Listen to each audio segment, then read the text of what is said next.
Sa isang mundong puno ng ingay, abala ang lahat sa kanilang mga cellphone, sa mga headline na mabilis mapalitan, sa mga balitang viral na bukas ay malilimutan na. Sa likod ng lahat ng ito, may mga kwento na nananatiling tahimik, hindi napapansin ng madla, pero ito ang mga kwento na nag-iwan ng marka sa puso ng sinumang marunong makinig. Isang hating gabi sa Israel, nakaupo si Daniel sa maliit nilang sala, nakatingin sa isang email sa kanyang laptop. Tahimik ang paligid.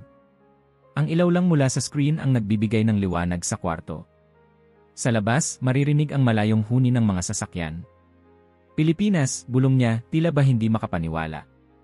Nakatanggap siya ng alok para mag-aral ng medisina sa Maynila, isang bagay na ni hindi sumagi sa isip niya ilang buwan lang ang nakakaraan. Biglang dumating si Emma, ang kanyang ina, hawak ang isang tasa ng tsaa. Daniel, anong balita? Anong pinagkakaabalahan mo dyan? Sumulyap siya sa ina, may ngeting pilit.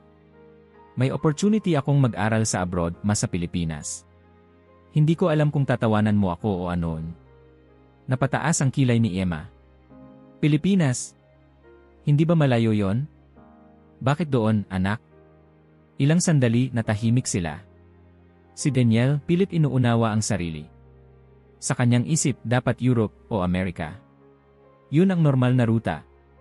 Pero naalala niya ang sinabi ng advisor niya, minsan, sa di inaasahan mo matatagpuan ang tunay mong landas. Samantala, sa kabilang bahagi ng Israel, sa isang tahimik na bayan sa timog, nakatingin si Sharon sa postcard na nakuha niya mula sa isang kaibigan. Ipinapakita nito ang larawan ng Chocolate Hills sa Bohol, kulay berde, kakaibang tanawin. Tinawagan siya ng ama, Sharon, anak, kumain ka muna bago ka magbasa. Ngunit wala sa pagkain ang isip niya. Sa ilalim ng mga bundok na yon, anong klase kayang buhay ang naghihintay? Bakit parang may tawag na hindi niya maipaliwanag? Isang gabi naman sa Jerusalem, si Ellie ay tahimik na naglalakad pa uwi mula sa kanyang part-time na trabaho sa isang lokal na bookstore. Wala siyang balak umalis ng bansa. Tahimik ang buhay niya, kontento sa routine, pero malalim sa loob niya, parang may hinahanap siya. Nang makita niya ang isang poster na may nakasulat na Study in the Philippines, tinawanan niya ito. Pero nung gabing yon, nahirapan siyang matulog. Bakit kaya naiisip ko yon, bulong niya. Minsan, ang buhay ay may sariling paraan para umikot. Sa panig ng mga estudyante, hindi sila magkakakilala, hindi pa. Pare-pareho lang silang may hinahanap at hindi nila alam kung ito ay kasagutan, kalayaan, o simpleng pagbabago ng tanawin. Habang ang mundo ay abala sa malalaking balita, may mga lihim na naglalakbay sa ilalim ng radar ng lipunan. Tulad ni Daniel, Sharon, at Ellie, libu-libong kabataang Israeli ang tahimik na nagpaplano ng kanilang susunod na hakbang. Walang malalaking desisyon, walang malaking anunsyo. Basta isang tanong lang, bakit hindi ko subukan? Daniel, sigurado ka ba dito? Tanong ng kaibigan niyang si Aviel habang nagkakape sila isang umaga. Bakit hindi ka na lang dito sa Haifa? Andito ang pamilya mo, andito ang mga kaibigan mo. Ngumiti si Daniel, nagkibit balikat. Hindi ko rin alam, Aviel. Pakiramdam ko lang may tinatawag sa akin doon. Parang kailangan kong sumubok kahit hindi ko maintindihan. Minsan, may mga tanong na hindi mo makukuha ang sagot hanggat hindi mo sinusubukan. Ganyan ang naramdaman din ni Sharon nang magpadala siya ng email sa isang universidad sa Davao. Ilang araw siyang naghintay ng sagot, kabado, parang may kaba at tuwa na naghalo. Noong dumating ang reply, "Congratulations, you are accepted." Nanginig ang kanyang mga kamay. Napatingin siya sa sarili sa salamin at tinanong ang sarili, handa na ba ako? Samantala, si Ellie ay umiinom ng kape sa isang maliliit na coffee shop sa Jerusalem kasama ang lola niya. Tinanong siya nito, anong balak mo pagkatapos ng graduation, apo? Ngumiti si Ellie, nilaro ang tasa. Lola, sa totoo lang, hindi ko pa alam. Pero may nabasa akong tungkol sa Pilipinas. Baka subukan kong mag-apply. Hindi ko alam kung tama, pero baka may dahilan. Napatingin sa kanya si Lola, mabigat ang tingin. Ang mahalaga, Ellie, ay marunong kang makinig sa puso mo. Minsan, ang mga sagot, hindi agad dumarating. Pero kapag may tapang kang sumubok, laging may matututunan. Sa bawat tahanan, may mga kwentong di nababanggit. Sa mga tahimik na gabi, umiikot ang mga plano. Sa likod ng bawat desisyong tila walang saysay sa iba, may nararamdamang puwersa na nagtutulak sa mga batang ito na subukan ang kakaiba, tanggapin ang hamon, at makahanap ng bago nilang tahanan. Habang nag-impake si Daniel ng kanyang mga libro, nagbiro ang nakababatang kapatid niya, "Kuya, baka pagbalik mo, marunong ka ng magtagalog." Natawa si Daniel. "Baka nga, sino ba ang may alam?" Si Shern naman, bago umalis, naglakad-lakad sa tabing dagat ng kanilang bayan. Inamoy niya ang hangin, pinakiramdaman ang alon. "Babalik ako, pero kailangan ko munang sumubok," bulong niya sa sarili. At si Ellie, bago sumakay ng eroplano, niyakap ang lola niya ng mahigpit. "Mag-ingat ka, apo. At tandaan mo, kahit saan ka mapunta, dala mo ang pangalan natin." "Lola," sagot niya, pinipigil ang luha. "Pangako." Sa Pilipinas, isang mainit na araw sa Maynila, naghahanda ang mga dormitoryo para sa pagdating ng mga bagong estudyante. Si Mang Ben, ang matandang janitor ng dorm, ay nagwawalis ng daan. Nilapitan siya ng admin staff. "Mang Ben, may mga bagong foreign students na darating. Sana magustuhan nila dito." Ngumiti si Mang Ben, iniling ang ulo. "Basta Pilipino ang mag-welcome, tiyak masasanay agad yan." Dumating ang araw ng paglapag ni Daniel sa Maynila. Amoy niya agad ang init at ang amoy ng mga uling at karinderya. Sa arrival hall ng NA, sumalubong sa kanya ang malalakas na sigaw ng mga taxi driver, "Taxi! Taxi! Sir, saan kayo?" Na-awkward siya, hindi sanay sa ganung ingay. Isang staff ng university ang may dalang placard, "Welcome, Daniel Katz." Kumaway siya, nilapitan ng staff na si Ate Joy. "Welcome to Manila, Daniel. Ako ang maghahatid sa iyo sa dormitoryo." Naglakad sila palabas ng airport, si Daniel tahimik lang, pinagmamasdan ang paligid. Naisip niya, ano kayang mangyayari sa akin dito? Pareho ng eksena ang sumalubong kay Shern sa Davao. Paglabas niya ng airport, sinalubong siya ng matinding sikat ng araw at amoy ng dagat. Nilapitan siya ng volunteer student body, si Mariel. "Hi! Ikaw ba si Shern? Ako ang assigned na mag-orient sa'yo. Tara, sumakay tayo ng jeep." Nagulat si Shern sa itsura ng jeep. "Ano to? Parang pinaliit na truck na makulay." Tumawa si Mariel. "Welcome to the Philippines. Ganyan talaga dito. Sanay ka na rin yan." Habang sumasakay sila, narinig ni Shern ang mga estudyanteng nag-uusap sa likod. "Uy, foreigner. Baka Israeli yan," sabi ng admin, "may darating daw." Bigla siyang nahiya, pero ngumiti si Mariel. "Relax ka lang. Mabait mga tao dito." Si Ellie naman ay dumating sa Manila isang gabi. Malamig ang hangin, pero ramdam niya ang tensyon. Sa taxi, tinanong siya ng driver, "Saan ka pupunta, boss?" "Sa university po," sagot niya, pilit na Pinoy accent. Tumawa ang driver. "Marunong ka na magtagalog, boss?" "Hindi pa po, pero gusto ko matuto," sagot ni Ellie. Tumawa ulit ang driver. "Madali lang yan. Dito, kahit hindi ka magtagalog, basta marunong kang umiti, okay na." Sa loob ng unang linggo, nakilala ni Daniel, Shern, at Ellie ang iba pang mga international students, at syempre, mga Filipino classmates na likas ang pagiging magiliw. Una, mahirap. Iba ang pagkain, iba ang klima, iba ang tunog ng syudad. Pero gabi-gabi, natututo silang mag-adapt. Sa unang klase ni Daniel, napansin niya na lahat ng estudyante ay ngumiti at kumaway. "Hi, Daniel," bati ng isa. Nabigla siya, hindi sanay sa ganung openness. Sa Israel, kadalasan, tahimik lang ang mga tao. Pero dito, parang likas ang saya. Nang minsang nahuli si Shern sa klase, binati siya ng professor, "Good morning, Shern. Next time, earlier ha." "Pero okay lang, welcome." Hindi siya pinahiya, kundi tinawanan lang. Doon niya unang naramdaman na ang mga tao dito ay may ibang klase ng init ng pagtanggap. Isang gabi, may student karaoke event sa university canteen. Hinila si Ellie ng isang grupo ng mga bagong kaibigan. "Ellie, kantahin mo naman yung favorite mong song." "Hindi ko alam mga kanta dito," sagot ni Ellie, nahihiya. "Sige na, kahit ano." "Kahit Hebrew song, okay lang," sabay tawa ng grupo. Kinanta ni Ellie ang isang simpleng awitin mula sa Israel. Sa simula, tahimik ang lahat, pero pagkatapos ng chorus, palakpakan ang mga tao. Tumawa si Ellie, hindi makapaniwala. Sa gabing iyon, sa kabila ng hiya, nakaramdam siya na parang bahagi na siya ng isang pamilya. Pag-uwi niya, nagpadala siya ng message kay Lola, "Lola, masaya ako dito. Mabait sila. Parang ibang mundo pero magaan sa puso." Sa mga sumunod na araw, unti-unting natutunan ni Daniel, Shern, at Ellie ang mga simpleng Tagalog words, salamat, magandang umaga, ingat. Tinuruan sila ng mga kaibigan. Isang araw, tinanong si Daniel ng isang canteen lady, anong ulam mo, Hijo? Yinlin ano po yung masarap, tanong niya. Iri mo adobo. Lahat ng foreigners, favorite yan, sagot ng tindera, sabay tawa. Nang bumalik si Daniel kinabukasan, agad siyang tinanong ng tindera, Daniel, adobo ulit. Nagulat siya. Naalala niyo po pangalan ko? Naman.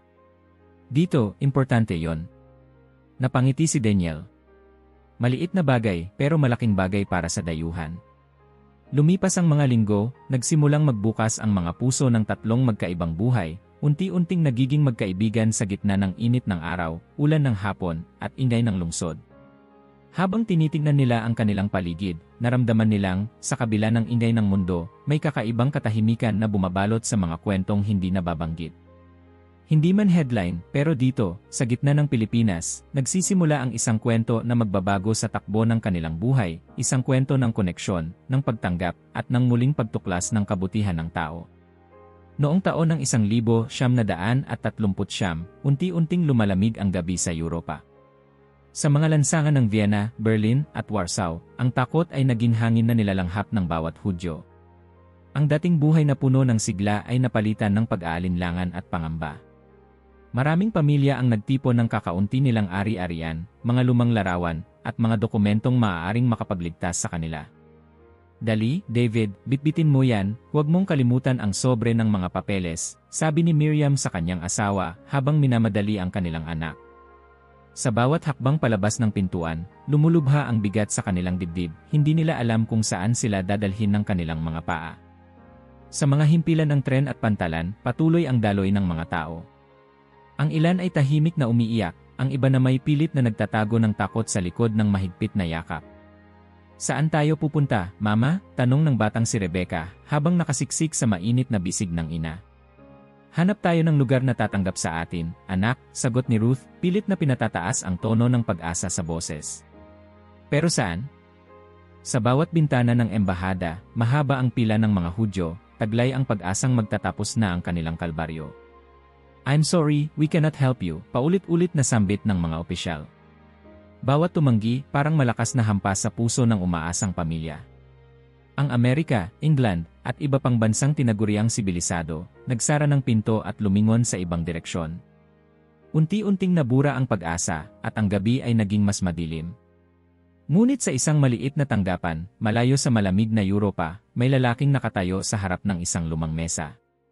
Sa likod ng salamin ng kanyang opisina sa Maynila, tahimik na nagmamasid si Manuel Quezon, Pangulo ng Pilipinas. Habang binabasa niya ang telegrama mula sa isang opisyal na Hudyo, napapailing siya. Hindi ba't tungkulin natin bilang tao ang magbukas ng pinto sa nangangailangan? Tanong niya sa sarili, bago tumingin sa labas ng bintana kung saan sumasayaw ang liwanag ng araw sa dahon ng mga punong nara. Pumasok si Alex Frieder, isang negosyanteng Amerikano Hudyo, hawak ang listahan ng mga pangalan ng pamilyang desperado ng makaligtas. Mr. President, they're running out of time. Germany is getting worse. The borders are closing. Kung hindi tayo kikilos, mawawala silang lahat. Tahimik si Quezon, pero matalim ang kanyang mga mata. I don't need speeches, Alex. I need solutions. Ilan ang kaya nating tanggapin? Nagkatinginan ang mga staff. Hindi po natin alam, sir. Baka mahirapan tayo sa resources. Tumango si Quezon. Tayo ay mga Pilipino. Alam natin ang pakiramdam ng itinataboy at inaapi. Kung may magagawa tayo, gagawin natin.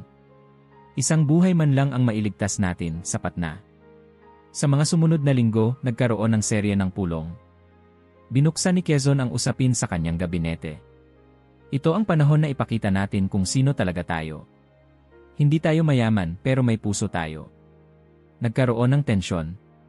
May ilan na natakot, Pangulo, paano kung magalit ang Japan? Paano ang ating kaligtasan? Ngunit matibay si Quezon. Hindi lang ito tungkol sa politika. Tungkol ito sa dangal ng bansa. Habang pinipirmahan ni Quezon ang mga dokumento ng visa, naramdaman ng mga Hudyo na parang muling nabuhay ang kanilang pag-asa. Isang telegrama ang ipinadala sa Europe, the Philippines will accept Jewish refugees. Sa isang iglap, parang biglang lumiwanag ang madilim na kalsada. Isang barko ang dumaong sa Maynila isang gabi ng tag-ulan. Ang mga pamilya, tahimik na bumaba, hawak ang mga bata, at nakatanim sa mata ang takot at pagod. Subalit sinalubong sila ng mga Pilipinong opisyal at voluntaryo, may dalang mainit na pagkain at mga kumot. Mabuhay! Welcome po kayo, sigaw ni Mang Ben, sabay abot ng tinapay kay David. Napaluha si Miriam, hindi makapaniwala na sa kabila ng lahat, may mga tao pa ring handang tumulong. Lumipas ang mga araw, unti-unting nakahanap ng tahanan ang mga refugee sa iba't ibang bahagi ng Maynila at Marikina. May ilan na nagtrabaho sa mga pabrika, may mga bata na pumasok sa lokal na paaralan.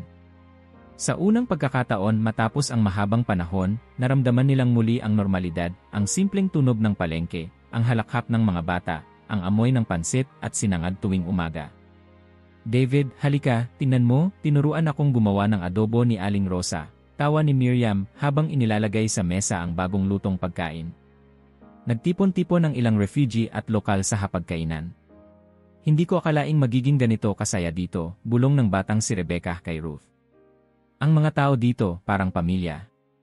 Isang araw, dumalaw si Pangulong Quezon sa isa sa mga barracks. Tahimik ang lahat nang dumating siya. Ngunit mumiti siya, tinapik sa balikat ang isang batang lalaki. Anong pangalan mo? Ari po, sagot ng bata, nahihiya. Dito sa Pilipinas, Ari, lahat ng bata ay may karapatan ng kinabukasan. Dito, hindi ka na itataboy. Nagpalakpakan ng mga tao, ang ilan ay napaluha. Hindi kailangan ng engranding talumpati, ang simpleng presensya ng leader na may malasakit ay sapat na para palakasin ang loob ng mga tao. Habang unti-unting natututo ng Tagalog ang mga Hudyo, natuto ring mag-Hebrew ang ilang Pilipino. Shalom, sigaw ng mga batang naglalaro.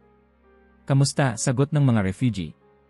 Sa mga kalsada ng Maynila, makikita ang kakaibang tanawin, mga batang Hudyo at Pilipino na sabay naglalaro ng tumbang preso, nagtuturo ng bagong salita sa isa't isa, nagbabahagi na ng tinapay at kwento. Nag-umpisa ng simpleng pagtutulungan sa komunidad. Si Miriam ay nagturo ng pananahi sa mga kapitbahay. Si David ay nagtayo ng maliit na bakery at tinuruan ang mga Pilipino ng paggawa ng tsala. Sa gabi, sama-samang nagdadasal ang mga pamilya, nagpapasalamat sa bawat araw na ligtas.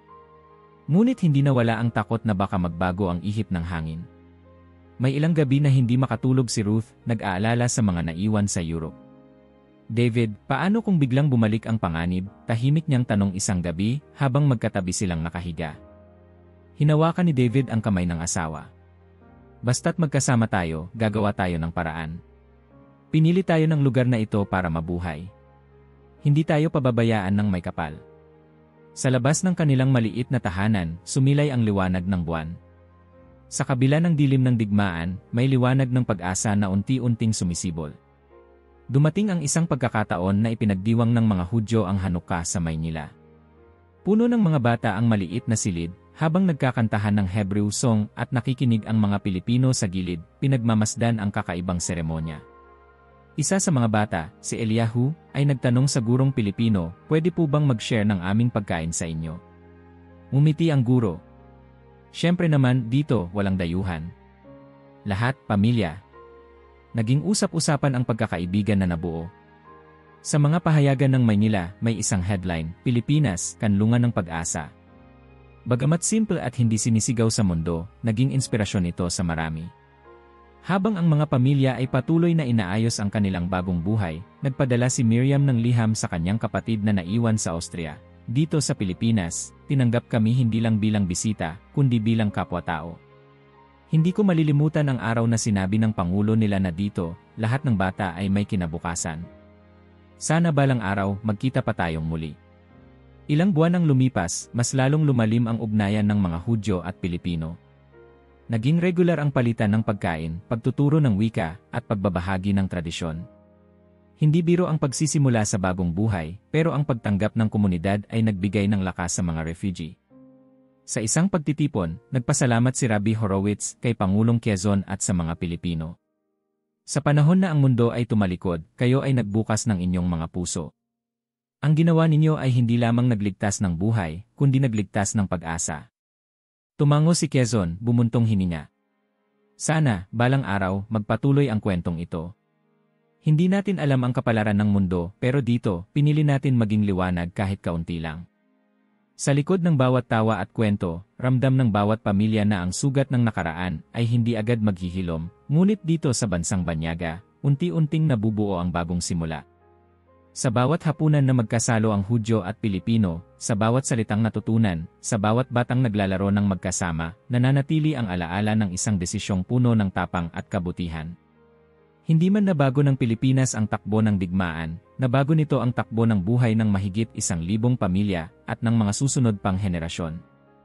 At sa gitna ng lumilipas na panahon, tahimik na tumitibok ang kwento ng pagkakaisa, awa, at pag-asa na umaalingaw-ngaw pa rin hanggang ngayon.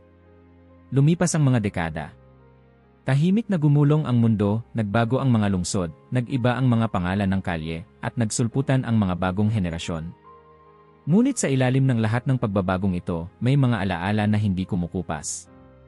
Sa bawat pamilya ng mga Hudyo na minsang sumilong sa Pilipinas, ang kwento ng kaligtasan ay hindi naging simpleng bahagi ng kasaysayan, naging ugat ito ng kanilang pagkatao.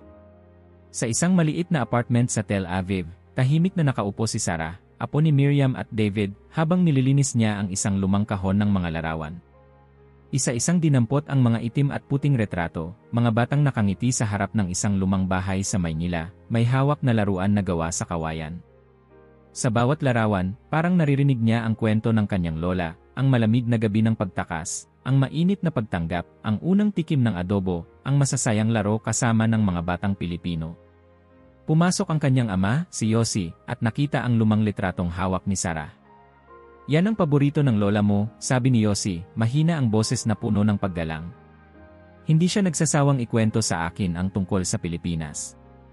Lagi niyang sinasabi, doon ko muling natutunan ang ibig sabihin ng tahanan. Umupo si Sarah sa tabi ng ama.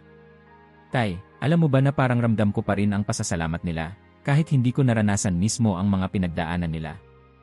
Para bang utang natin sa kanila ang lahat. Tumango si Yossi at mahigpit na hinawakan ang kamay ng anak. Hindi lahat ng kwento ay kailangang sumigaw para marinig. May mga kwento na tahimik lang pero mas malalim ang epekto. Sa bawat pamilya ng mga Hudyo na minsang naging refugee, ang kwento ng Pilipinas ay itinuturo sa mga anak at apo. Sa bawat hapunan, may ilang sandali na tahimik silang nagpapasalamat para sa pagkakataong mabuhay, para sa mga estrangherong naging pamilya. Sa mga Shabbat dinner, habang pinapasa ang tinapay, may mga batang nagtatanong, bakit parang espesyal lagi ang prayer natin tuwing ganitong gabi? At laging sagot ng matatanda, dahil bawat gabi, milagro ang buhay natin. At may bansang tumanggap sa atin nung panahon na halos lahat ay tumalikod. Doon sa Maynila, sa isang abalang kalye ng Marikina, may isang maliit na bakery na ilang dekada ng pag-aari ng pamilyang Ramos. Sa gilid ng pader, nananatiling nakasabit ang lumang larawan ng mga Hudyo at Pilipino na sabay na nagtatrabaho sa harap ng pugon. Si Mang Tonyo, apo ng orihinal na may-ari, ay laging ipinagmamalaki ang istorya ng kanilang panaderya. Alam mo ba, anak, kwento niya kay Lie, yung tinapay na to, resepya ng kaibigan kong si David, Hudyo siya. Dito siya nagturo noon. Hindi ko makakalimutan ang kabaitan niya. Bakit, Lolo? Tanong ni Lie.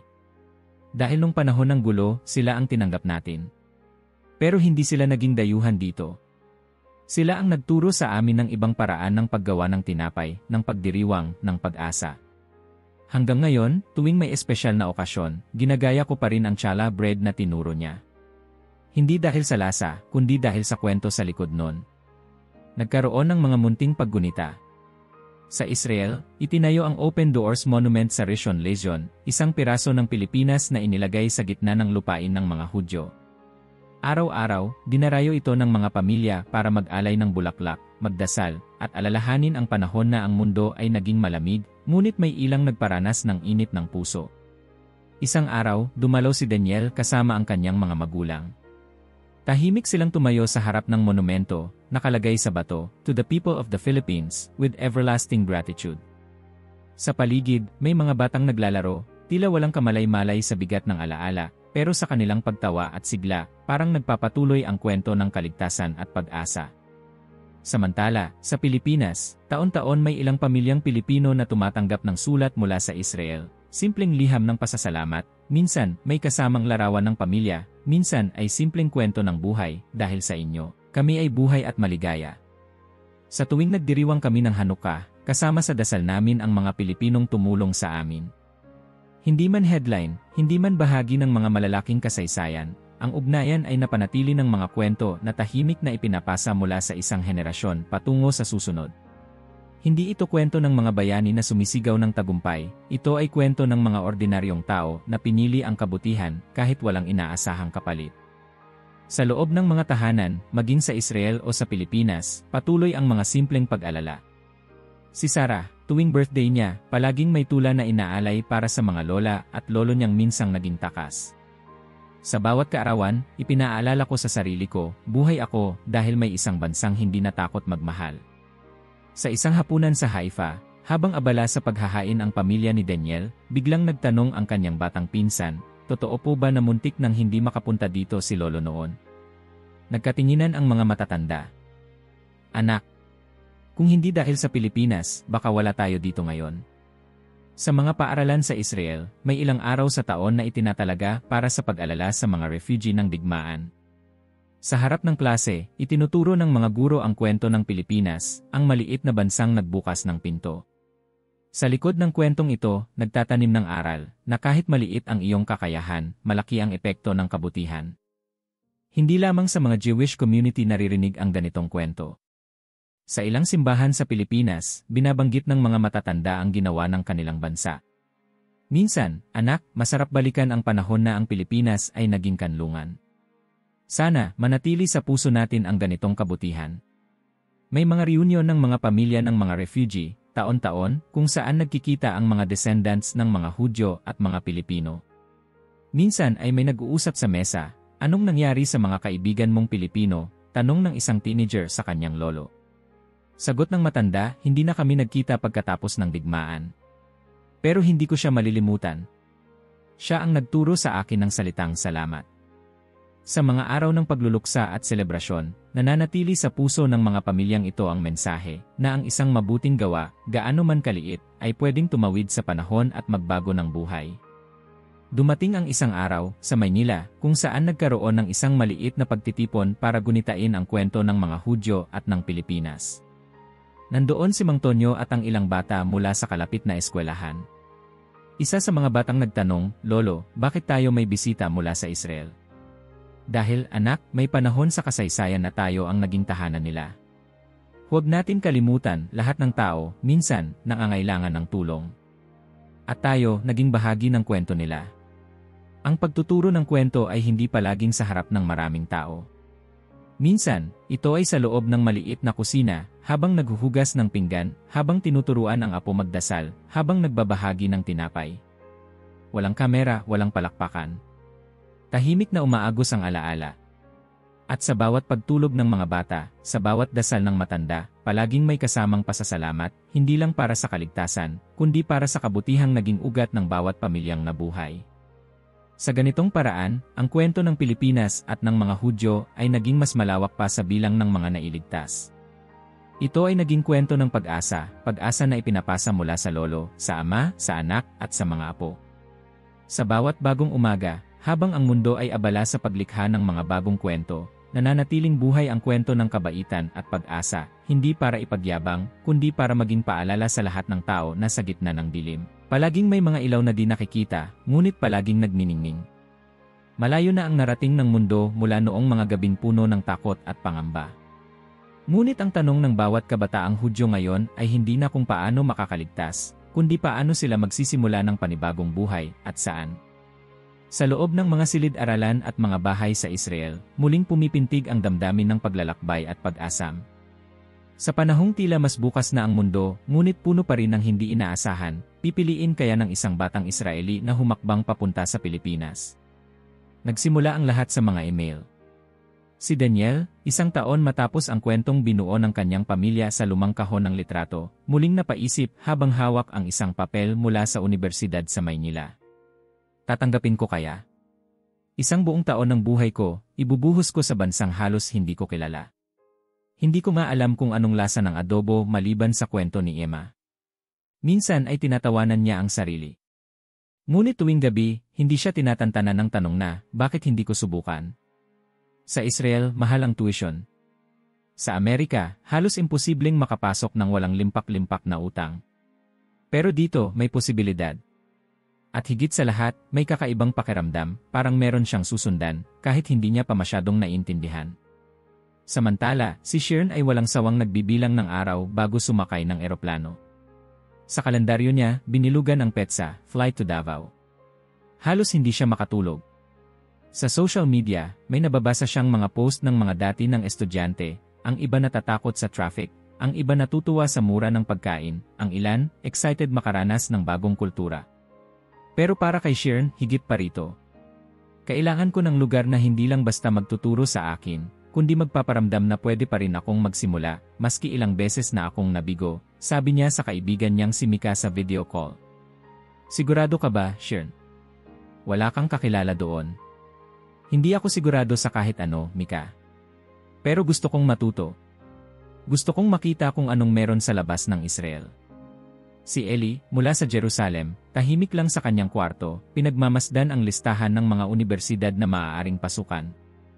Maraming opsyon, Europa, Amerika, Australia. Ngunit nanunuot pa rin sa isip niya ang kwento ng kanyang lola tungkol sa Pilipinas. May utang na loob tayo dyan, sabi ni lola noong isang gabi. Kung may pagkakataon kang bumalik doon, parang nagbabayad ka rin ng utang na loob para sa mga ninuno natin.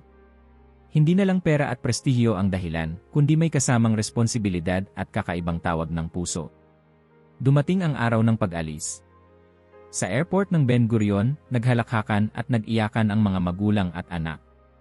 Huwag kang matakot, anak, marami kang matututunan doon, sabi ni Yossi kay Daniel, niyakap siya ng mahigpit. Tandaan mo, palaging may tahanan kang babalikan dito. Salamat, Tay. Pangako, magpapadala ako ng pictures.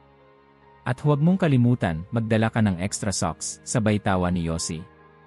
Sa kabilang terminal, si Sheeran ay nagbibiruan pa sa kapatid niya, baka pag uwi ko, marunong na akong magluto ng sinigang. Basta mag-ingat ka, ate. At huwag mong kalimutang i-video call kami. Promise, sabay yakap ng mahigpit bago tumalikod, pilit na pinipigil ang kaba. Sa eroplano, naghalo-halo ang emosyon, excited, takot, pagod at lungkot. Ang mga mata nila nakatanaw sa maliit na bintana, habang dahan-dahang lumalayo ang tanawin ng Israel. Sa isip, dala-dala ang mga alaala ng tahanan at mga kwento ng pamilya, ngunit bukas ang loob sa kung anuman ang naghihintay sa kanila sa kabilang dulo ng mundo. Paglapag sa Pilipinas, agad sumalubong ang kakaibang init at amoy ng tropiko. Grabe, parang palaging summer dito, biro ni Daniel sa sarili habang pinapawisan sa arrival area. Nakita niya si Ate Joy, university staff na may hawak na placard na may pangalan niya. Welcome to the Philippines, Daniel. Tara, sundan mo ako, masigla ang bati. Napangiti si Daniel kahit medyo naninibago. Sa Davao, si Sheeran ay sinalubong ng volunteer buddy niyang si Mariel. Hi! Ikaw si Sheeran, di ba? Halika, tulungan kita sa bagahe mo. Lumapit si Mariel at para bang matagal na silang magkaibigan. Saan tayo pupunta? Tanong ni Sheeran. Sa dorm muna, tapos mag-ikot tayo. Baka gusto mong tikman yung durian ice cream. Durian, natawa si Sheeran, bakit parang lahat ng kwento dito may kinalaman sa pagkain? Habang sakay sila ng jeep, pinagmamasdan ni Sheeran ang makulay na syudad, mga sari-saring kulay ng jeepney, mga street vendor, batang naglalaro sa tabi ng kalsada. Sa bawat liko, naririnig niya ang tawanan ng mga tao, parang walang bigat ng mundo. Ganito ba lagi dito? Tanong niya kay Mariel. Basta may pagkain, may kwento, at maraming tawa. Si Eli naman, pagdating sa Manila, agad napansin ang pagkakaiba ng lungsod. Malalaking billboard, traffic sa EDSA, at makukulay na signage. Sinundo siya ng isang estudyanteng Pilipino, si Jom. Hi, bro. Ako nga pala si Jom, roommate mo sa dorm. Nice to meet you, Jom, sagot ni Eli, bahagyang nahihiya. First time mo dito? Actually, first time kong umalis ng Israel. Walang problema. Masasanay ka rin dito. Huwag kang mag-alala, tuturuan kita kung paano sumakay ng tricycle. Unang gabi pa lang, damang-dama ng bawat estudyante ang kaibahan ng buhay. Sa kantin, amoy ang halo-halong ulam, may kare-kare, sinigang, lechon kawali. Ano to? Tanong ni Daniel kay Ate Joy. Subukan mo lahat. Dito, bawal pumili, kailangan mong matikman, sabay tawa ni Ate Joy. Tinikman niya ang adobo. Masarap nga pala talaga, sabi niya sa sarili. Sa gilid, may grupo ng mga estudyanteng Pilipino na masigla ang kwentuhan. Isa sa kanila, si Paulo, lumapit. Uy, Daniel, sama ka bukas sa game ng basketball. Sige, kilay ko. Hindi ako magaling pero gusto ko lang sumubok. Habang lumilipas ang mga araw, natuklasan ni Shern na hindi madaling mag-adjust. Minsan, nalilito siya sa klase, nag-aalinlangan kung paano magtanong, nahihirapan sa accent ng ilang propesor.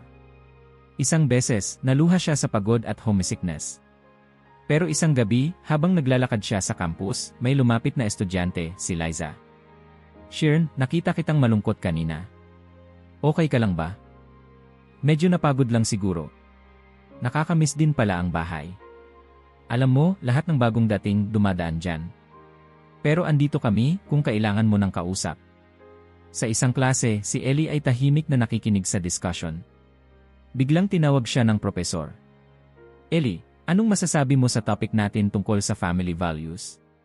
Nagulat si Ellie, pero nagsalita siya, sa amin po, importante ang family kasi maraming kwento ng kaligtasan at pasasalamat na pinapasa ng lolo at lola ko. Kaya parang espesyal ang bawat meal namin. Ngumiti ang propesor. Maganda yan. Dito rin, importante ang pamilya. Kaya siguro madali tayong magkaintindihan. Sa mga simpleng araw na iyon, natutunan ng mga batang Israeli na ang Pilipinas ay hindi lang basta ibang bansa. Unti-unti, ramdam nila ang lambing ng mga Pilipino, sa bawat tanong kung kumain na ba sila, sa bawat alok ng pagkain, sa bawat pagtulong sa paghanap ng classroom, o pagbuo ng group project. Salamat, Paulo. Kung wala ka, malamang nawawala pa rin ako hanggang ngayon, biro ni Daniel isang araw. Walang anuman, Daniel. Dito, laging may kasama.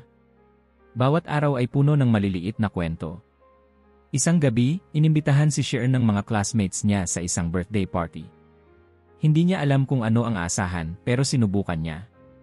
Hi Shern, kain ka muna, bati ng host, sabay abot ng spaghetti at fried chicken. Ito ang handa namin, simple lang pero masarap. Nagkwentuhan sila tungkol sa mga pamilya, sa Israel at sa Pilipinas, at natutunan ni Shern na kahit magkaiba ng wika at relihiyon, may mga damdaming pareho lang, ang pangarap, ang kaba, ang tuwa. Si Ellie, isang gabi, tinuruan ng mga roommates niya kung paano kumanta sa videoke. Sige, Ellie, kanta ka na. Kahit Tagalog, kaya mo yan, sabay tawa ng grupo. Natatawa siya, medyo nahihiya, pero sumubok siya. Mali-mali ang lyrics, pero mas malakas ang tawa ng lahat. Walang mali-mali dito. Basta masaya, ayos, sabi ni Jom. Sa sandaling iyon, nawala ang distansya, wala nang dayuhan, lahat magkakaibigan. Isang araw, habang naglalakad si Daniel sa University Quadrangle, may batang lalaki na lumapit sa kanya. Kuya, foreigner ka po. Galing ako Israel. Wow, ang layo pala. Alam mo, tinuro sa amin sa school na tumulong sa mga bagong dating. Gusto mo ng turon? Nagulat si Daniel sabay ngiti. Tinanggap niya ang turon at sa unang kagat, nakaramdam siya ng init sa puso. Salamat, ang bait mo. Sa paglipas ng mga linggo, nagkaroon ng mas malalim na pagkakaibigan ang grupo ni na Daniel, Shern, at Ellie, hindi lang sa mga kapwa Israeli kundi lalo na sa mga Pilipino. May mga group study sessions na nauwi sa tawanan, may mga gala sa paligid ng syudad, may mga gabing bigla na lang nauwi sa malalim na usapan tungkol sa buhay, pamilya, at pangarap. Alam mo, Shern, sa una, akala ko mahirap makipagkaibigan dito, sabi ni Liza, pero parang natural lang pala, lalo na kung bukas ang puso mo. Tama ka. Parang hindi na ako ibang tao dito, sagot ni Shern. Minsan, may mga araw na mahirap. May mga sandali ng lungkot at homesickness, lalo na kapag may okasyong hindi nila kasama ang pamilya. Pero laging may sumasalo, isang tawag mula sa kaibigan, isang simpleng tanong ng kumain ka na ba, isang tawa sa maling Tagalog, o isang alok ng libreng lunch. Si Ellie, sa isang linggo ng malakas na ulan, na stranded sa dorm. Naglatag ng banig ang mga roommates niya, naglaro ng card games, at nagbahagi ng kwento ng bawat isa. Alam mo, sa amin, ganyan din kapag walang magawa, kwentuhan lang, sabi ni Ellie. Dito, basta magkakasama, okay na, sagot ni Jom. Kahit stranded, masaya pa rin. Sa mga ganitong araw, natutunan nilang ang Pilipinas ay higit pa sa lugar na napili nilang puntahan. Ito ay naging tahanan hindi dahil sa perpektong kalagayan, kundi dahil sa mga tao. Unti-unting nabubuo ang komunidad, hindi sa pamamagitan ng mga malalaking gawain, kundi sa simpleng pagtulong, pakikinig, at pagbabahagi ng kwento. Hanggang sa isang gabi, magkasamang naglalakad sina Daniel, Sheeran, at Ellie sa harap ng university, tinatanaw ang ilaw ng syudad. Alam mo, hindi ko akalaing makakahanap ako ng ganitong kaibigan dito, sabi ni Daniel. Pareho tayo, sagot ni Ellie, minsan, yung mga hindi mo planado, yun ang pinakamagandang nangyayari. Natawa si Sheeran. Siguro nga, minsan ang kwento ng pamilya natin ay hindi natatapos sa nakaraan. Tumatagos siya sa puso, hanggang sa ngayon, sa bawat bagong lugar at bagong tao na nakakilala at natutunan nating mahalin. Dahan-dahan, sa gitna ng gabi at ng mga liwanag ng syudad, naramdaman nila na ang kanilang bagong simula ay hindi na lamang tungkol sa kanila, kundi bahagi ng isang mas malawak na kwento, isang kwento ng mga kabataang pumili ng kakaiba, ng mga Pilipinong tumanggap at ng mga pagkakaibigang nabuo mula sa kabutihang walang hinihintay na kapalit. Mabilis lumipas ang mga unang linggo ng klase. Sa bawat araw, unti-unting nagiging bahagi ng buhay sa Pilipinas sina Daniel, Sheeran, at Ellie, na para bang may bagong ritmo na bumalot sa kanilang araw-araw. Sa umaga, kasabay nila ang ibang estudyante sa pila sa kantin, natutong maghintay ng mas matagal kaysa dati, natutong umiti at makipagkwentuhan kahit mainit o umuulan. Isang Lunes ng umaga, nakaupo si Daniel sa gilid ng quadrangle, nagbabasa ng notes para sa exam. Lumapit si Paolo, isang matalik na kaibigan na Pilipino. Bro, masyado kang seryoso. Mamaya na yan, tara muna tayo sa library, may libreng kape. Napangiti si Daniel. Sa Israel, bihira kaming mag-break sa ganitong oras. Pero dito, parang lahat, kaya mong gawing dahilan para magsama-sama. Sabay silang naglakad. Sa library, naroon din sina Liza at Sheeran, magkaibigan na ring parang matagal nang magkakilala. May nalaman ka na ba tungkol sa exam? Tanong ni Liza. Sheeran, kahit nahirapan pa rin sa ilang accent, natutong magtanong at tumanggap ng tulong. Hindi ko pa gets yung isang topic. Pwede mo bang explain? Sure. Dito, walang iwanan, sagot ni Liza. Habang nag-aaral, umuusad din ang kanilang buhay labas klase. Si Ellie, nakilala sa pagiging tahimik, isang araw ay niyaya ng mga roommates sa isang outreach program sa kalapit na barangay. Ellie, sama ka. Magpapakain tayo ng bata, tapos may clean-up drive. Natigilan siya, hindi ako sanay sa ganito. Sa Israel, may mga program din pero hindi ako sumasali dati. Ngunit sa sumunod na Sabado, sumama siya, bit-bit ang kaba at excitement. Sa barangay hall, sinalubong sila ng mga batang nakangiti, sumisigaw ng "Kuya!" 8. Si Ellie, biglang napatawa nang pinilit siyang sumali sa laro ng habulan. Nang bandang huli, siya pa ang pinaka-energetic na volunteer, mas malakas pa sa ilan sa mga lokal. Ang saya pala, bulong niya habang pinupunasan ang pawis. Dito, kahit hindi mo sila kilala, parang pamilya agad. Si Daniel naman, nagsimulang tumulong sa campus newspaper. Naengganyo siya dahil laging may balita, laging may bagong kwento. Sa editorial room, isang gabi, tinanong siya ng editor, "Bakit ka nag-volunteer, Daniel? Hindi ka ba busy?" Umiling siya, ngumingiti. "Sa totoo lang, gusto ko lang maramdaman na bahagi ako ng lugar na to. At gusto kong malaman kung paano magsulat sa Filipino style." Tinuruan siya ng mga kasamahan maghanap ng angle na Pilipino, mas personal, mas maraming kwento kaysa datos, mas madalas ang tawanan sa gitna ng deadline. Sa bawat article na sinulat niya, kahit may grammar lapses, sinusuportahan siya ng grupo. Ang mahalaga, Daniel, damang-dama ng mambabasa yung puso mo. Tuwing gabi, sa dorm, nagtitipon ang grupo ni Daniel, Sheeran, at Ellie, kasama ang iba pang international at Filipino students. May mga gabing may daladalang pizza si Paolo, may mga gabing si Liza naman ang nagdadala ng homemade cookies. Pinakamasaya tuwing Friday night, karaoke night. "Sheeran, ikaw na," sigaw ni Liza. Nahihiya pa si Sheeran nung una, pero di nagtagal, game na rin siya. Tinuruan siya ng mga kaibigan ng sikat na Tagalog love songs. Minsan mali ang lyrics, pero ang saya ng lahat. "Parang dito, mas mahalaga ang tawa kaysa sa tama," sabi ni Sheeran, tumatawa. Sa gitna ng mga masayang gabi, hindi maiiwasan ang lungkot. Isang gabi, inabutan ni Ellie si Daniel na nag-iisa sa veranda, tahimik. "Mismo ang Israel?" tanong ni Ellie. Sagot ni Daniel. Pero dito ko lang naranasan na parang nakikita talaga ako. Sa bahay, parang isa lang ako sa marami. Dito, parang mahalaga kung anong pangalan mo, anong kwento mo. Napatingin si Ellie sa malayo, nag-isip. Dati akala ko, walang halaga ang mga maliliit na bagay, yung pagtawag ng pangalan, yung pag-alok ng pagkain. Pero dito, parang yun ang pinakamahalaga. Naging bukas ang kwento nila sa bawat isa. Si Shern, isang gabi, nagbahagi ng kwento tungkol sa kanyang pamilya sa Israel. Hindi ako palangiti dati, hindi ako masyadong lumalapit sa tao. Pero dito, parang gusto mo ring sumaya kasi masaya sila. Si Liza, tumabi sa kanya. Shern, dito, kahit bago ka, mabilis ka nilang tatanggapin. Wala kaming pakialam kung saan ka galing. Basta mabait ka, pamilya ka dito. Isang weekend, nagplano silang magpunta sa beach sa Batangas. Nag-arkila sila ng van, sama-samang naghanda ng pagkain, may falafel mula kay Ellie, may adobo mula kay Paolo, may tinapay na gawa ni Daniel. Sa biyahe, tawanan, kantahan, at kwentuhan. Pagdating sa tabing dagat, sabay-sabay silang tumakbo sa tubig, walang pakialam kung anong lahi o pinanggalingan. Sa gabi, naglatag ng banig sa buhangin, nagkwentuhan tungkol sa pangarap. Gusto ko balang araw, maging doktor sa rural area dito, sabi ni Daniel. Ako naman, gusto ko turuan ang mga bata magbasa, sabi ni Shern.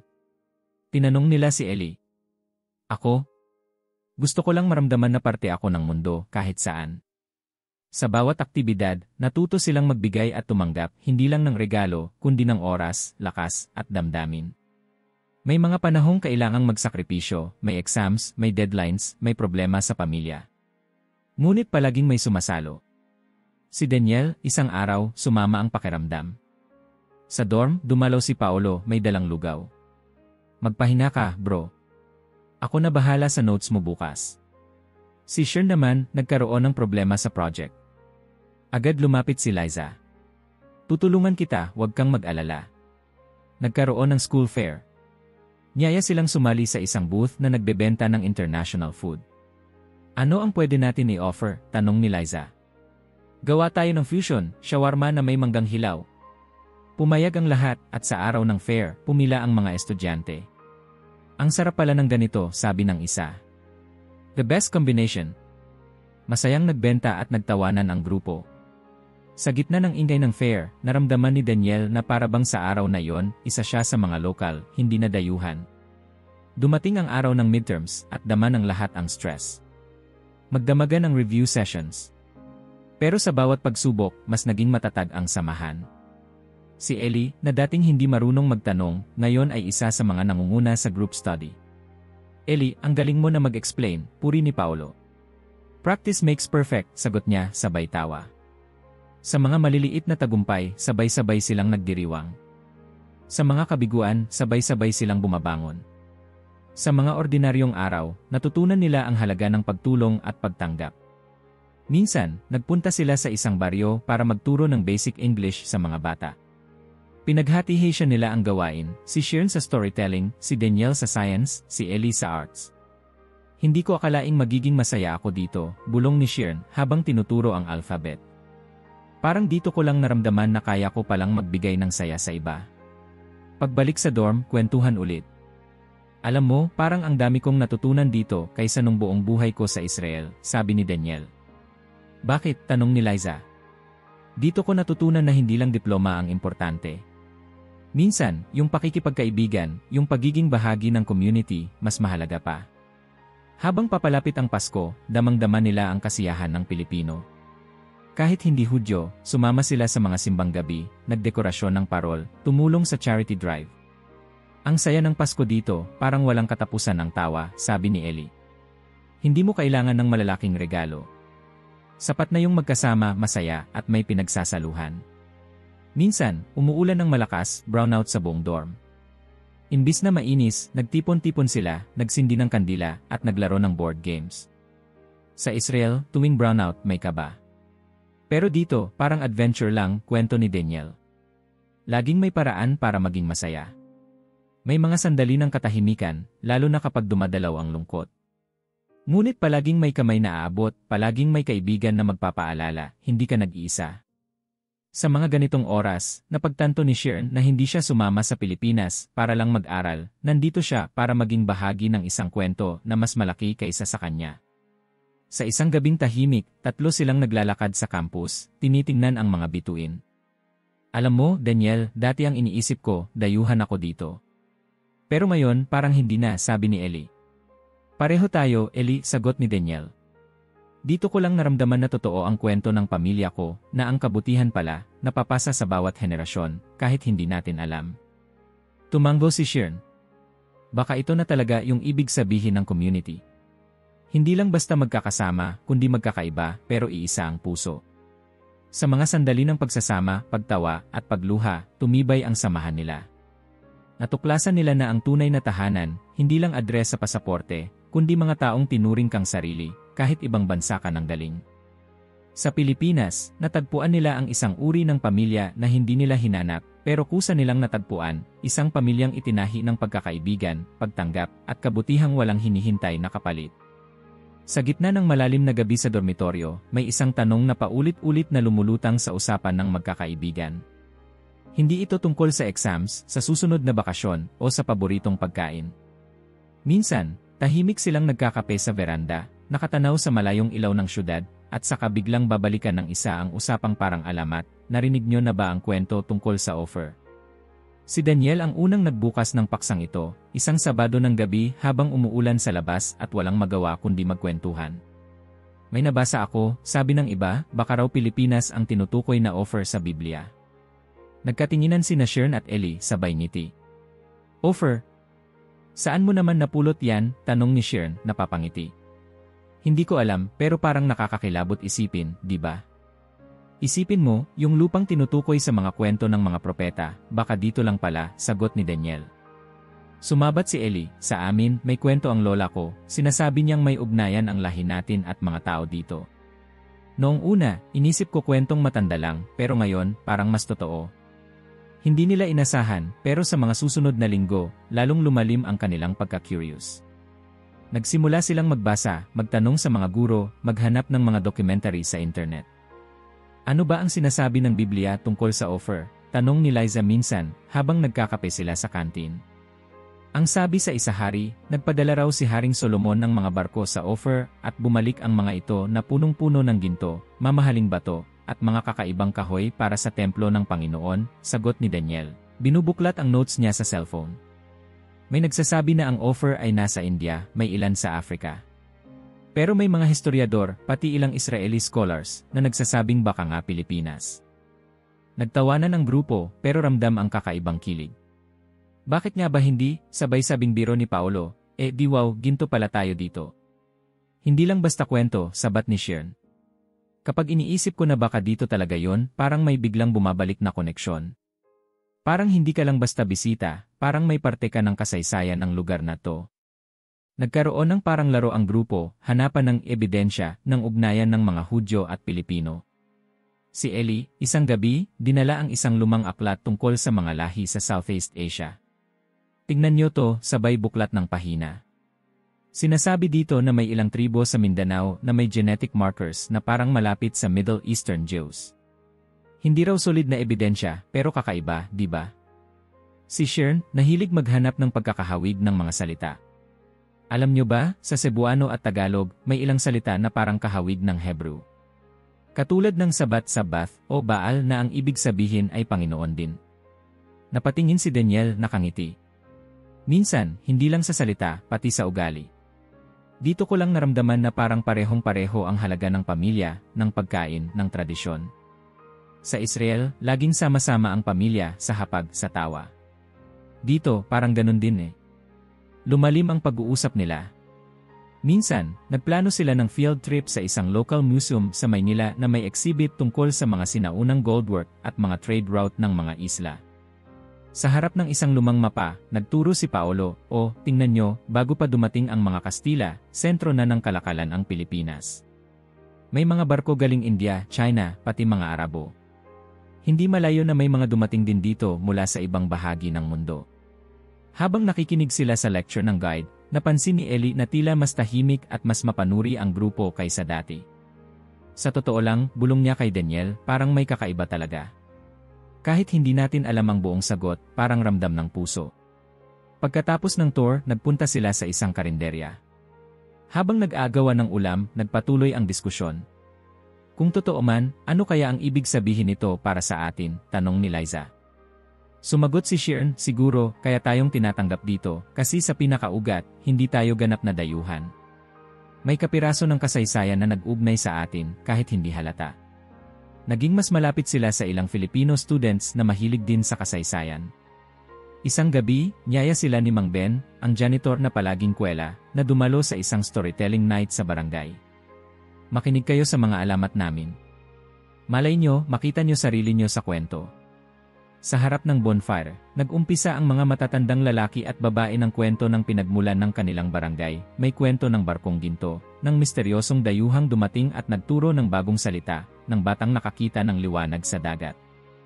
Habang nakikinig si Daniel, parang may pamilyar siyang nararamdaman na parang ang mga kwento ng kanyang lola ay humahalo sa mga alamat ng Pilipinas.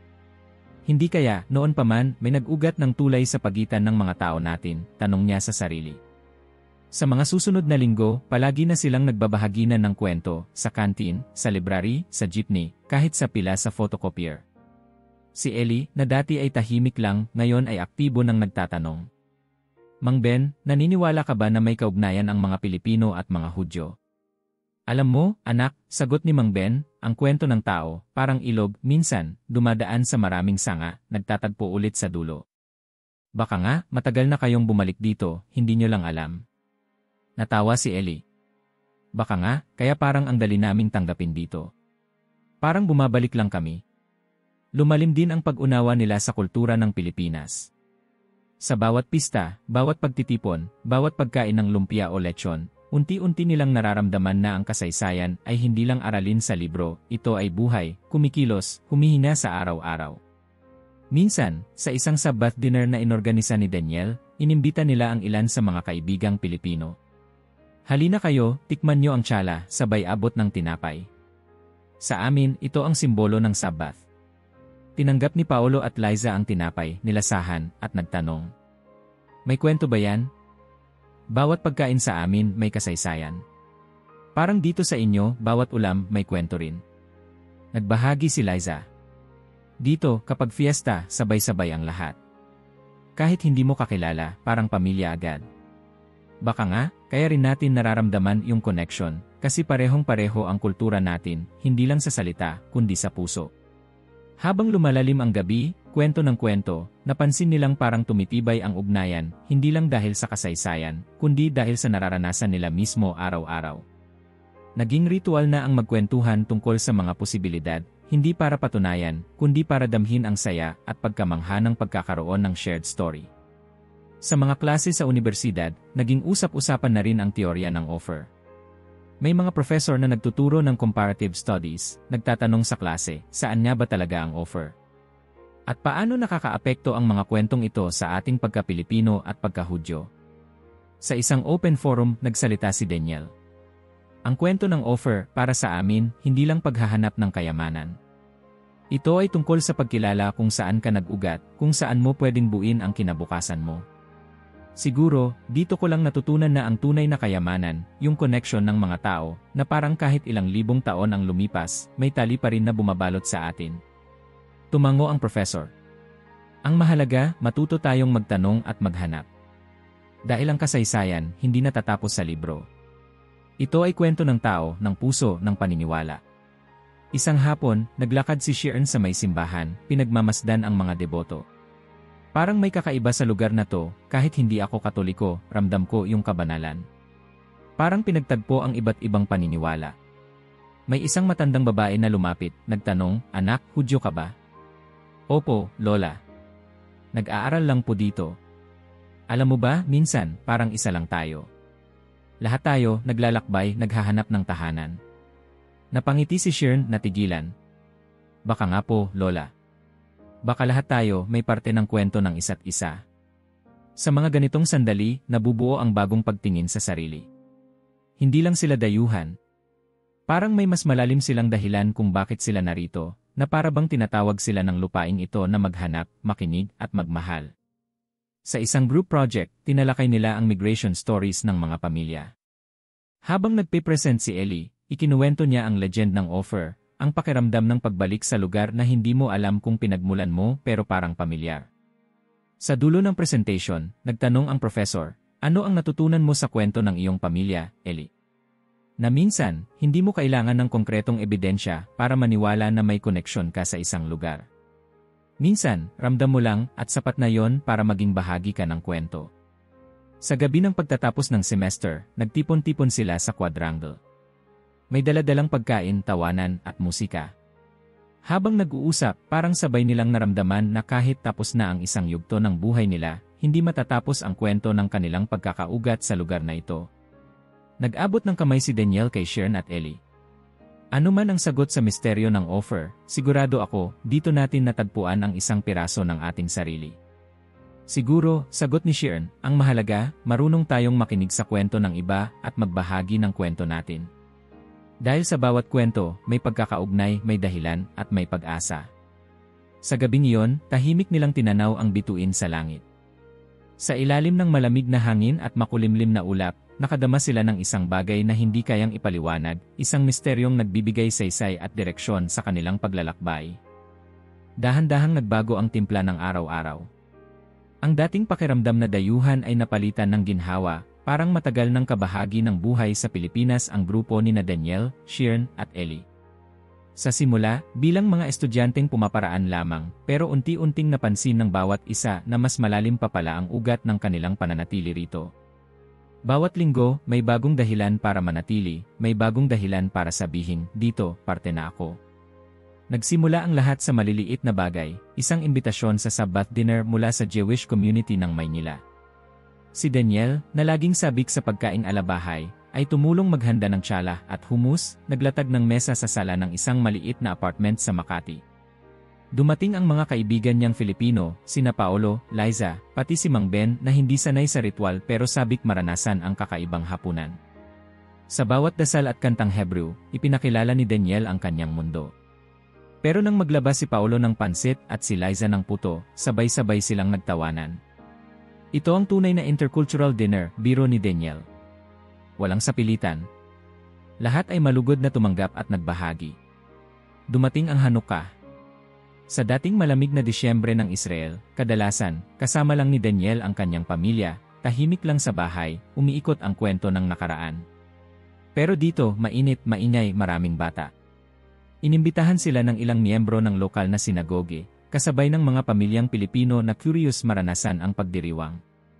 Sa bawat sindi ng menorah, kwento ng milagro, at tawa ng mga bata, lumalim ang pakiramdam na ang tradisyon ay buhay, ngunit laging bukas sa bagong kulay. Sa Davao, si Sharon naman ay naging bahagi ng volunteer group na nagtuturo sa mga kabataan sa pampublikong paaralan. Isang Sabado, nag-organisa sila ng health mission sa isang liblib na barangay. Nagdala siya ng mga libro, si Ellie naman ng basic first aid kit, at mga kaibigan nilang Pilipino ng pagkain at laruan. Sa gitna ng pagtuturo ng basic hygiene at English words, napansin ni Sharon na hindi na siya kinakabahan magsalita. Kaya ko pala, bulong niya sa sarili, habang hinahawakan ang kamay ng isang batang umiiyak. Huwag ka nang matakot. Andito kami. Nagpatuloy ang mga ganitong gawain. Si Ellie, na dati tahimik at umiiwas sa spotlight, naging aktibo sa isang environmental group. Nagpunta sila sa bundok para magtanim ng puno, naglunsad ng clean-up drive sa ilog. Doon niya nakilala ang mag-asawang Israeli na naninirahan na sa Pilipinas ng ilang taon, sina Rami at Naomi. Pumunta kami dito, una bilang turista. Pero hindi na kami umalis. Nagpatayo kami ng maliit na tindahan ng organic soap, kwento ni Naomi habang namumuti ang mga palad sa sabon.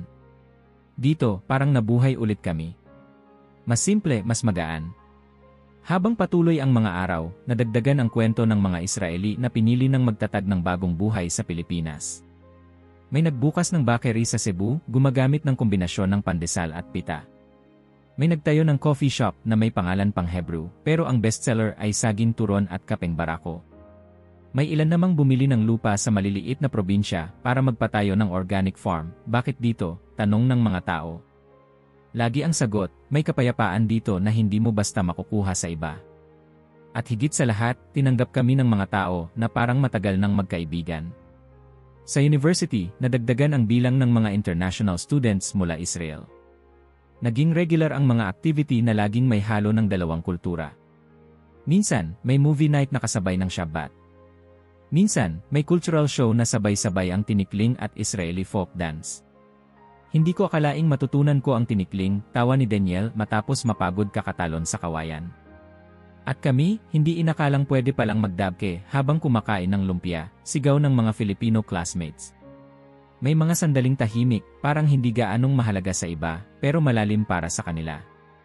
Sa isang araw ng linggo, habang naglalakad si Ellie sa palengke, may lumapit na matandang babae. "Hijo, ikaw yung tumutulong sa cleanup, di ba?" "Salamat ha. Ipagpatuloy niyo yan." Ngumiti si Ellie, ramdam na ramdam ang pagka-proud. Sa munting pamilihan, binigyan siya ng libreng saging ng tindera.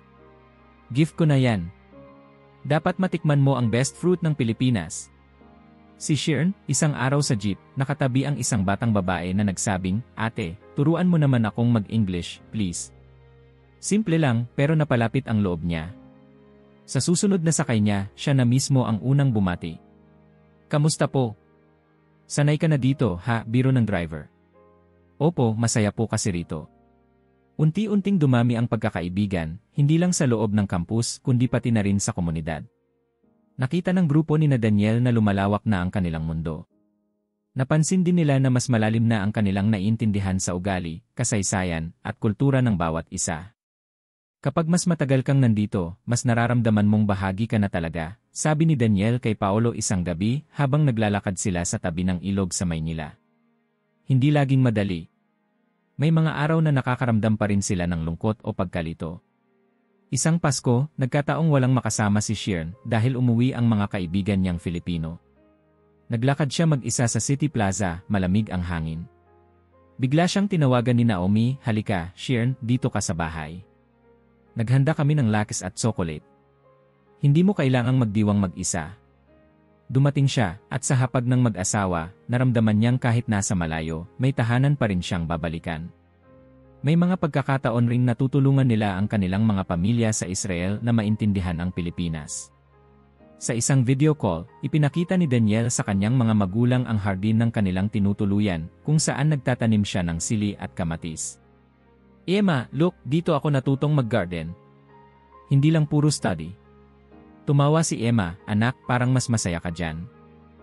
Parang dito, mas madali lang huminga. At dito, parang hindi lang basta dayuhan ang tingin sa akin."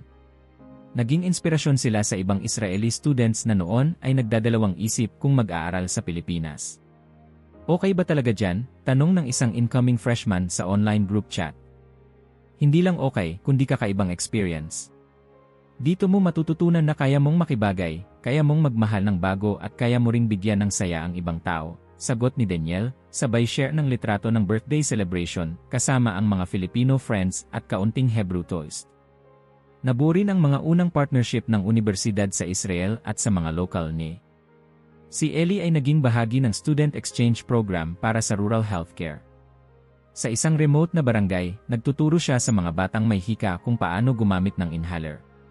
Kasama niya ang local health worker na si Nurse Daisy. "Alam mo, Ellie, minsan, konting lakas ng loob lang, malaking pagbabago na sa buhay ng bata." Napangiti siya, napaisip. Ganoon din pala sa amin dati. Minsan, isang tulong lang, nagbabago ang kwento ng buong pamilya. Sa isang forum, nagbahagi si Shirn tungkol sa karanasan nila. "Hindi lang kami pumunta dito para matuto. Natuto kaming magbigay. Natuto kaming makinig. Natuto kaming umangkop kahit mahirap." Pinalakpakan siya ng lahat at may lumapit na estudyanteng Filipino. "Thank you for saying that, Shirn. Kailangan naming marinig na minsan, kaya rin nating tumanggap at magmahal ng walang kondisyon." Nagbukas ng munting sinagoga sa isang tabi ng syudad, pinuno ng mga Israeli at Filipino na nagpasya na ring mag-convert. Tuwing Sabbath, sama-sama silang nagdarasal, nagtuturo ng Hebrew songs sa mga bata, nagpapakain ng sabay-sabay ng tsalah at bibingka. Sa gabi ng Purim, nagdiriwang sila ng masigla, may kasamang sayawan at paligsahan ng costume. Lahat ay invited, walang hinihiwalay, lahat malugod na tinatanggap. Si Daniel, isang gabi, naglakad sa paligid ng campus. Napansin niyang, sa dami ng kwentong naipon, hindi na lang siya basta estudyante. Parang may maliit na komunidad na silang binubuo, na may sariling kasaysayan, sariling alaala, sariling tradisyon. Naalala niya ang lola niya sa Tel Aviv, laging sinasabi, mahalaga ang ugat, pero mas mahalaga kung paano ka tutubo sa lupa na kinalalagyan mo ngayon. Ngayon, alam na niya ang ibig sabihin ng mga salitang iyon. May mga araw ng simpleng tawanan, si Paolo na biglang magbibiro, Daniel, next year, magtayo na tayo ng Israeli street food dito. Game, pero ikaw maglalako ng shawarma, ako magluluto ng falafel. Tawanan. Tila normal na lang ang mga plano, parang hindi na tanong kung mananatili, kundi kung paano mas magpapalalim ng ugat. May ilang Filipino families na naging matalik nilang kaibigan. Tuwing may pista, inimbitahan sila, Daniel, Shirn, Eli, sa amin kayo maghapunan. Sigurado ka? Ang dami naming makakain. Mas marami, mas masaya. At sa bawat handaan, parang mas lalong nagiging bahagi ng kwento ng bayan. Ang mga Israeli families na naninirahan na sa Pilipinas, unti-unti ring nagpatayo ng mga sariling komunidad. May summer camp para sa mga batang Hudyo at Filipino, may sabayang gawain para sa paglilinis ng paligid, may sariling online forum kung saan nagbabahagi ng tips, recipes, at payo sa mga bagong dating. Welcome to our little family, laging bati ng admin ng grupo. Habang tumatagal, nawala na ang pagitan ng kultura at relihiyon, hindi dahil nawala ang pagkakaiba, kundi dahil natutong yakapin ng bawat isa ang ganda ng kaibahan.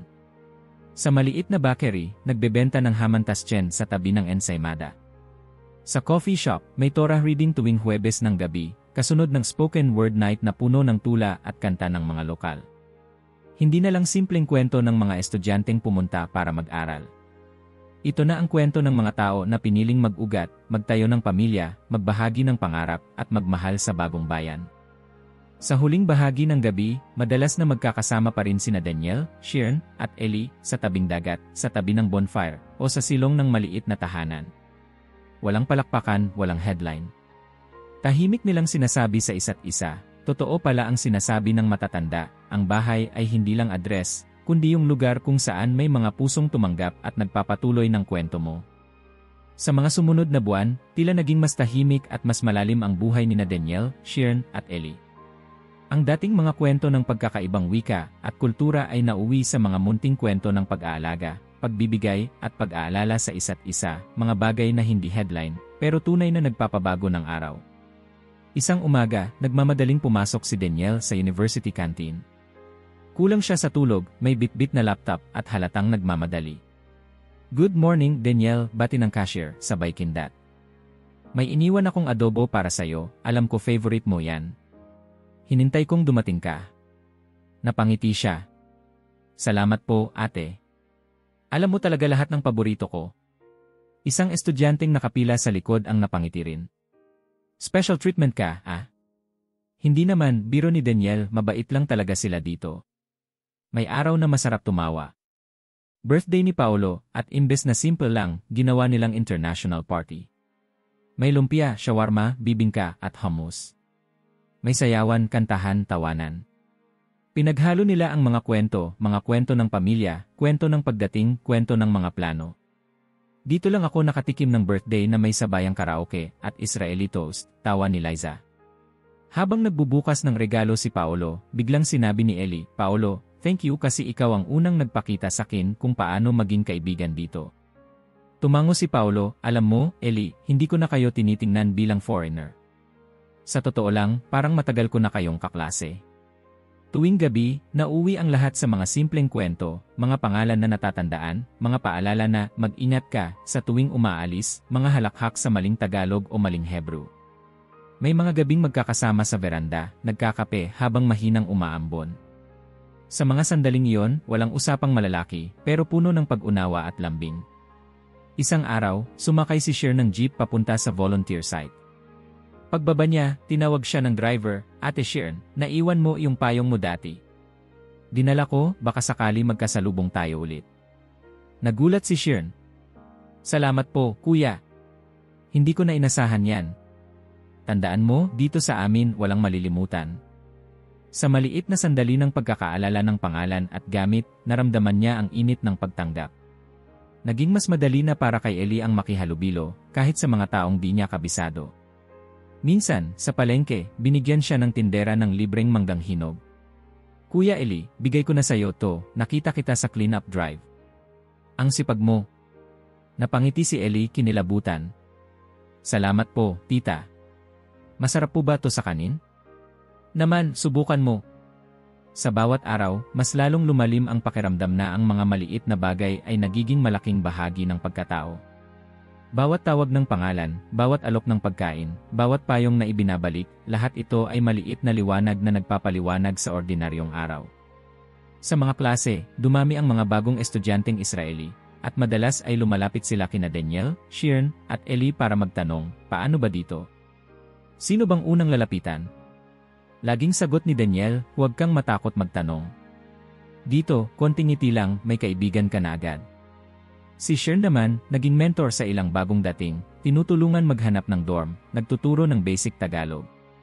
Ang sikreto dito, "Anak, marunong kang makinig at sumabay," biro niya, ginagaya ang mga turo ng kanyang mga kaibigan. Ang mga dating mahiyain, ngayon ay leader ng mga simpleng grupo. Si Ellie ay naging volunteer coordinator ng environmental org, nagtuturo ng basic waste management sa mga kabataan, Filipino man o Israeli. Hindi na siya kinakabahan magsalita sa harap, natutunan niyang ang leader ay hindi laging maingay, minsan, sapat na ang magpakita ng malasakit. Nagpatuloy ang mga tradisyon ng dalawang kultura. Tuwing Friday night, sabay-sabay ang Shabbat dinner at videoke sa dorm. Sa araw ng pista, imbitado ang mga Israeli students sa bawat bahay. Sa Hanukkah, natuto si Paolo magpaikot ng dreidel. Sa Christmas, si Daniel naman ang unang naglagay ng parol sa dorm window. Ang bawat selebrasyon ay hindi na lang pagsasama, kundi pagsanib ng alaala, hindi na mahalaga kung kanino nagsimula ang kwento, basta't patuloy itong umiikot, sumasabay sa bawat tao. Sa isang pagtitipon sa University Quadrangle, nakaupo sila sa damuhan, nagbabahagi ng mga plano. "Bakit kaya dito ako nagtagal?" tanong ni Daniel. "Minsan iniisip ko, sandali lang dapat ako rito. Pero tuwing may magtanong ng pangalan ko, tuwing may magtabi ng adobo para sa akin, parang hindi ko kayang umalis." Tumango si Sheeran. "Ako rin. Akala ko mag-aaral lang ako dito.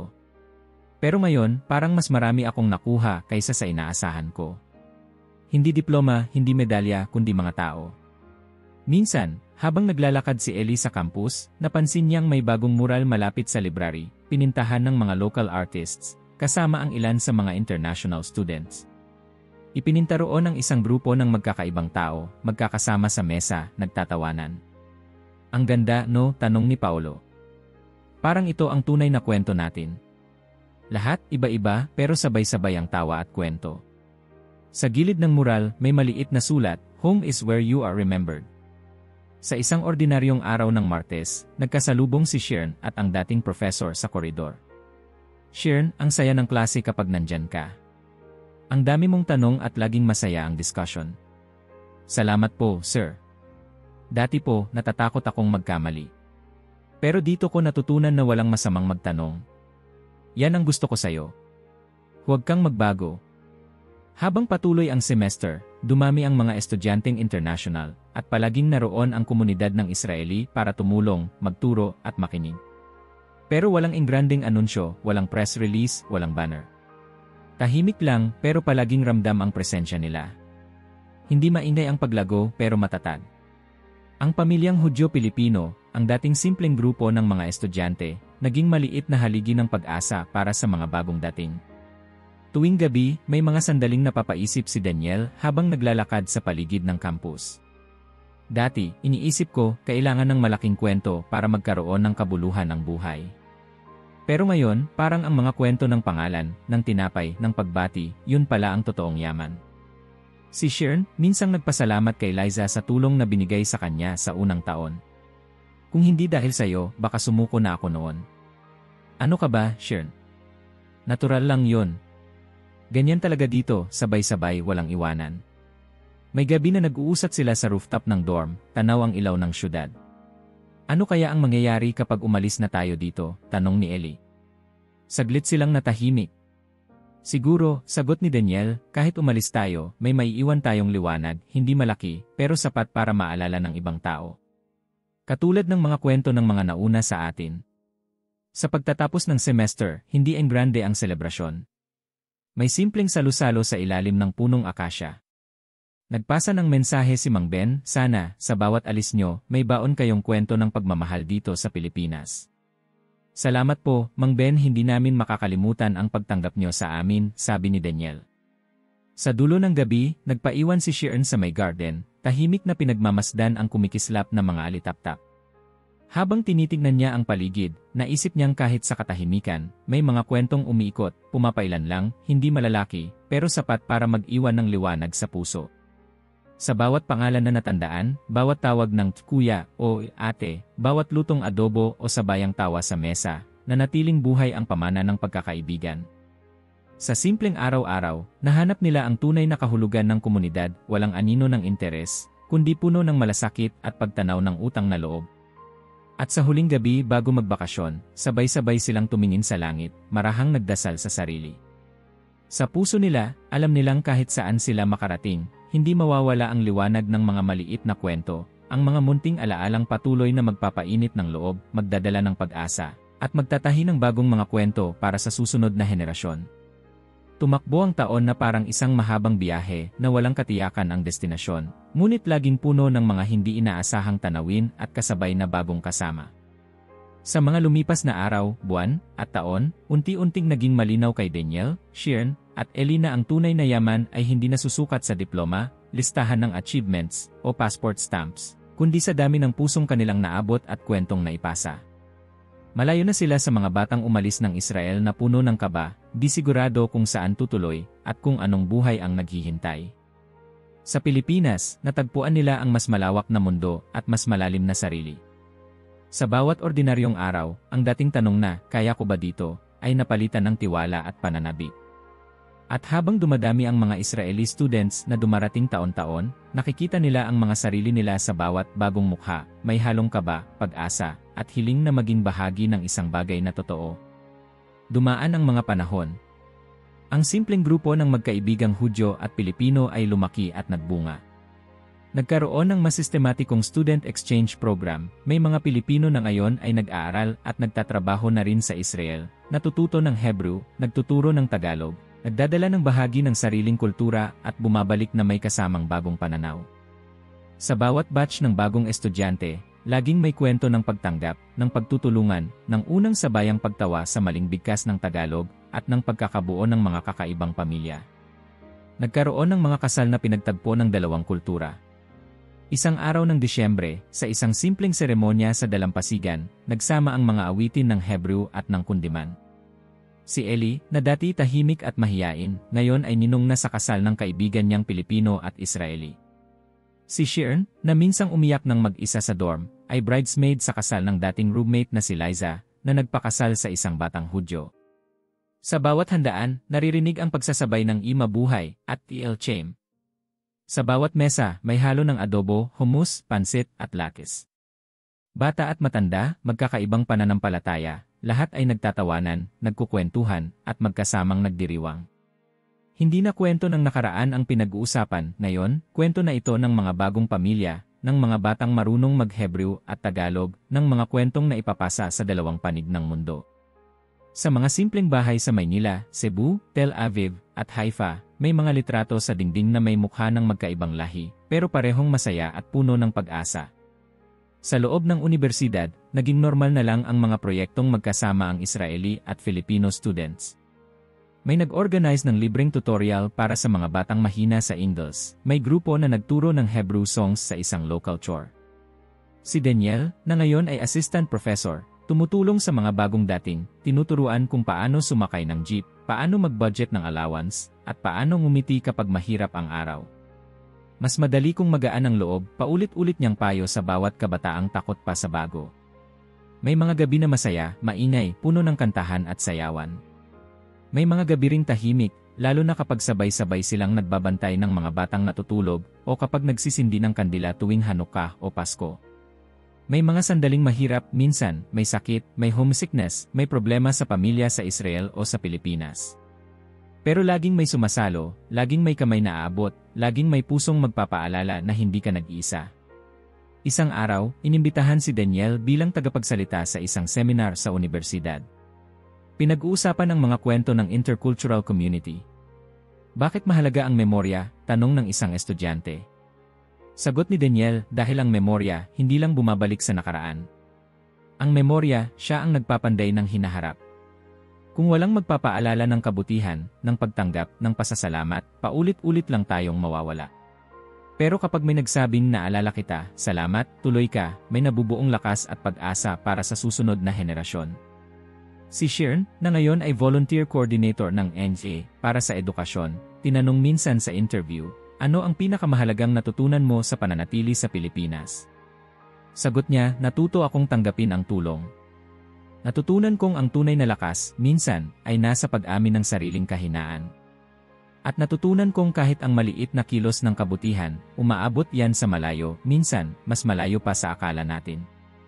Si Ellie naman, na ngayon ay naninirahan na sa Davao, bumuo ng pamilya kasama ang isang Pilipina. May 2 anak, parehong marunong magdasal ng Hebrew at magmano sa matanda. Kapag may bisita, ang unang tanong niya, kumain ka na ba? Isang simpleng tanong, pero puno ng pag-aalala. Sa hapag, magkasabay ang sabaw ng miso at chicken soup, at kwento ng 2 pamilya, 2 kultura, iisang mundo. Patuloy ang pag-ikot ng kwento, hindi palaging maingay, hindi palaging puno ng balita, pero laging buhay sa puso ng bawat isa.